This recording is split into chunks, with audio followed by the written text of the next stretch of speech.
Hi everyone, how you going? Gabriel here from the Power of Basic. We're going to be talking today about habits and how to maintain the habits by request of one of my good friends and also a follower of the pub.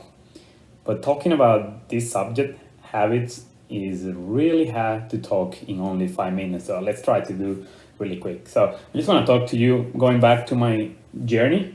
So this is Monica and myself, October 2018. So we didn't have any need of change at that time. We were feeling fine with us, and that's all right. But we had the wedding of Monica's sister in the States in December. So Monica decided that she wanted to do a challenge to get to look better for the family. So she signed in for a challenge with F45. At the beginning, she was unsure about investing that money, but I told her, just do it. So you're gonna win it. If you wanna do it, just win it.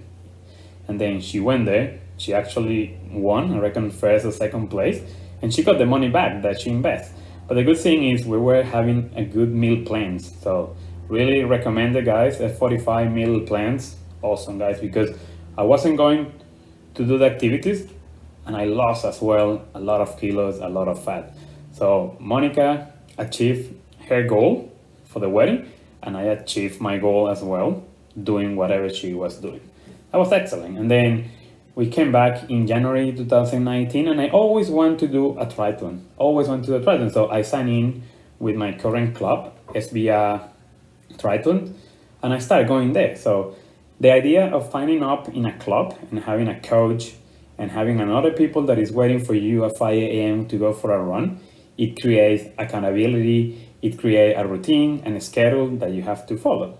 And that's one of the key that you have to do. Start getting accountability for your actions that you want to do and start there. And then in Feb 2020, after I already create kind of good behaviors with everything, I went to my certification for peak performance with the Flow Genome Project, and I started putting together what I use and all the techniques that you can use, guys. So one of the things is the phases when you want to change. Okay, one of the first one is the pre-contemplation. You don't feel the need to change. You don't want to change. You feel all right with what you're doing, and if you're there, not much we can do, guys. All right, then you start contemplation, which is you start thinking about changing. Okay, I reckon I need to change here. I need to change here because I have my goal, or I want this, or I want that. Okay, then you start in the third phase, which is the preparation. You start planning your change. And then this is the hard one, the number 4, taking actions, going action, adopting new habits, adopting new behaviors. And the number 5 is maintaining those behaviors. All right. So it is, again, once you get a good habit and you start there, you start again in the pre-contemplation. You don't want to change because you reckon you're doing well, but at some point in life you say, okay, I reckon I have to change in another area, or I have to change this. So one of the things that I learned as well during this peak performing certification was we went through few books that I want to share with you. The first one is Atomic Habits by James Clear. So what it told is, like, any behavior change or anything is not going to change your life like this. It's not going to be quick, and it's not magic. So what you have to start doing is start turning your behaviors into good habits, and then a system of good habits is going to create your results.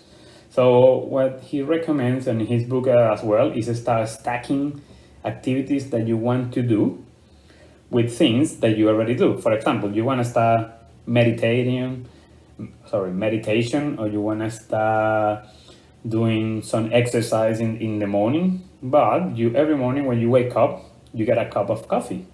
So what you're going to do is you're going to try to stack your activity on top of the coffee, because coffee is something that you're already doing. It's already a habit. So you're going to say, okay, every time I go there, coffee, I'm going to jump into my exercise. So try to do that one, guys. So we're going already over 5 minutes, but like I said, this is a lot of information to share. So probably we're going to 2 minutes more. Hopefully I can do that, guys. Okay, the next book is The Checklist Manifesto by Atul Gawande.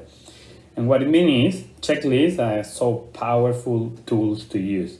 Sometimes we can believe that checklists are for dumb people because you're gonna forget something. But actually, guys, if you're in a plane, the pilot, when he's gonna land, they have to do a checklist because he can assume things that are already done.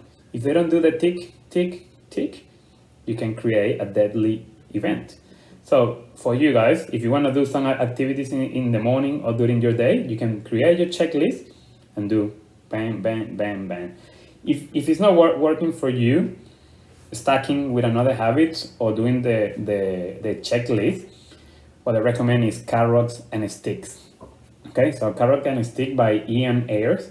What he say is, we need punishment and we need rewards, but looking in the long term, all right? So you're gonna start punish yourself if you don't do your activity. But what kind of punishment? One, you can have someone, or you can say, for example, you can say, when I do this, I'm gonna reward myself with this gift or something like that, but try to put it with long-term goals, okay? And the other thing is one that we use when we were in the Flow Genome Project certification. It's called Stick. It's an app with 2 Ks at the end.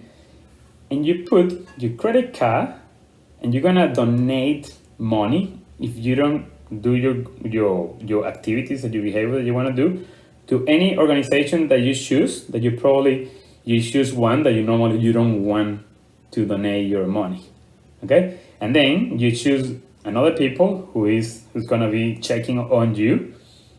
I recommend that it's not your wife because it's the same money coming from, and she probably gonna say, yeah, he did this or he did that.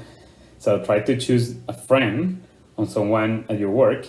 So you put him there. So you have to do your activities. You say, yeah, I did my activities, and the other people has to check us as well. If you don't check it, you get charged automatically in your credit card from the foundation that you don't want to support. That's awesome. Go and try that one, guys. The next one is Switch, which is really complicated. This book is by Chip and Dan Heath, the brothers. So what they say is there is to change behaviors. There are 3 key components. The rider, which is your analytical side, and he needs a clear direction to move. Okay. The next one is the elephant, which represents your emotional side, and it needs to be motivated to walk in the rider choose path you want to go. And the third one is the path. The path represents the situational factors that you have around you that are in play, and you must try to clear the path to make your change easier. Okay, so what you have to do, you have to have a clarity where you want to go. You have to have the motivation, okay, and you have to try to clear the path. So you can have a look to this one. The next one is triggers, which is by Marshall Goldsmith and Mark Ryder, and it says like we have trigger around us everywhere. Triggers that trigger us to do certain activities. So we can start be aware of the triggers that create on us bad habits, and we can change the way we react to those bad habits. Yeah.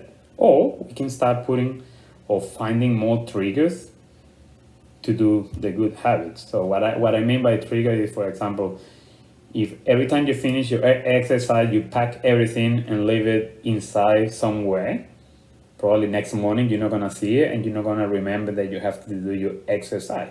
But if you leave it there in the middle of the way, the next morning when you wake up, you're gonna see, okay, this is ready to go. So I just do my exercise. All right. And the last one, it's going too far, guys, almost 10 minutes, but yeah, is Mastery by George Leonard.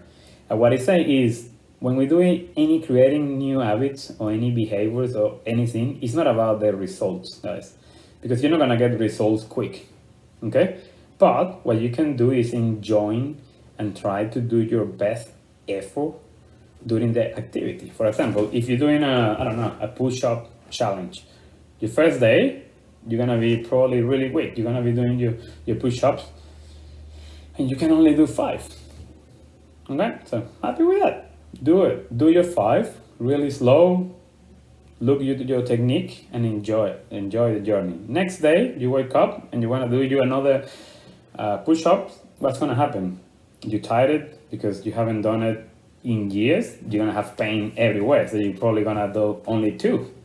That's fine. That's what you can do. So just keep doing. Just do it, those 2 really slow, whatever. And then you start building the momentum and you start mastering. You start mastering the activity. And you're gonna get better and better and better. But it's not about showing the people that you can do 20 push-ups in 20 seconds. It doesn't matter. It doesn't matter. So mastering is not about the result, what other people is gonna say about you doing that activity. It's more about enjoying the journey. Okay. All right, guys. So thank you for listening. And just wanna say, one of the good things is, for example, if you put a goal and you create temporary behaviors, then when you stop doing those behaviors, you're gonna go back to your previous status. So what you have to find is a motivation to keep doing. For example, my motivation in life now, one of my goals in life is being healthy. Why I want to be healthy? Because I want to be in this world longer for my family, for my son. I want to meet my grandson or my granddaughter. I want also to do a lot of things. I want to travel around the world. I want to do millions of things. So I want to be healthy. So every day I choose activities that are aligned with that. And what I mean by healthy, it's not only about the weight. I want to be my body healthy. I want to be my mind healthy, and I want my heart healthy. So that's why every practice that I do every day is aligned with that one. All right, guys, thank you for listening. This was a little bit more than 5 minutes, I reckon 12 minutes, and follow up for the next videos. Thank you, guys.